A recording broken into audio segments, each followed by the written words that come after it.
మాట్లాడట్లేదు. ఆయన అసలు ఈ పథకాల గురించి దేని గురించి అన్న ఎలక్షన్స్ ముందు మాట్లాడిన దాంట్లో ఒక్కటన్నా తర్వాత మాట్లాడా?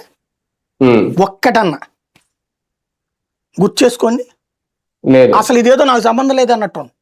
బీజేపీ వాళ్ళు అంటారంటే ఒక అర్థం ఉందా? మేనిఫెస్టో మాకు సంబంధం లేదన్నారు. లేదు, వాళ్ళ అనడానికి ఏం లేదు. అదేనేది వాళ్ళు ముందే ముట్టుకొని కూడా ముట్టుకోలేదు. కానీ అవన్నీ చంద్రబాబు గారి కంటే గట్టిగా చెప్పి ప్రజల్ని నమ్మించింది ఈయన. 2014లో కూడా చంద్రబాబు ఇచ్చిన హామీలన్నిటికీ నేను గ్యారంటీ అన్నాడు ఈయన. అందుకే కదా మేనిఫెస్టో మీద కూడా వీళ్ళిద్దరు ఫోటోలు వేసుకున్నారు. మరి వేసుకుని అసలు ఎందుకు మాట్లాడ్డా ఆయన? అదేమంటే నేను అక్కడ రోడ్డు వేయించి అంటే కేంద్ర ప్రభుత్వం డబ్బులతో నువ్వు రోడ్డు వేపిస్తున్నావు, లేకపోతే ఇంకో పథకంతో చేపిస్తావు, లేదా నా డబ్బులతో నేను ఎవరికో చేసి చెయ్యి, తప్పే ఉంది, గొప్పోడు మంచోడు. బట్ నువ్వు చెయ్యాల్సింది నువ్వు ఇచ్చిన మాట కదా మోసం చేస్తుంది ఇక్కడ.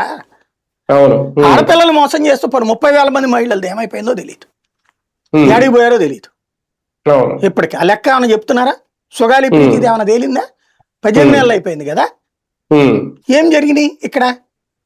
కేవలం అబ్బూస్ ప్రచారం, మాటల గారడి, డాంబిక ప్రదర్శనలు.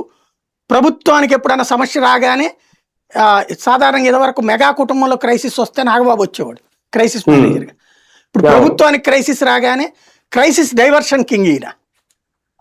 డైవర్షన్ చేయడానికి అకస్మాత్తుగా ఆగ్రహ ఆవేశాలతో కూడినటువంటి ఉపన్యాసం ఇచ్చేసేసి మళ్ళీ అటు మళ్ళించేస్తాడు చర్చ. తప్పించి అసలు విషయం నీ బాధ్యత అది.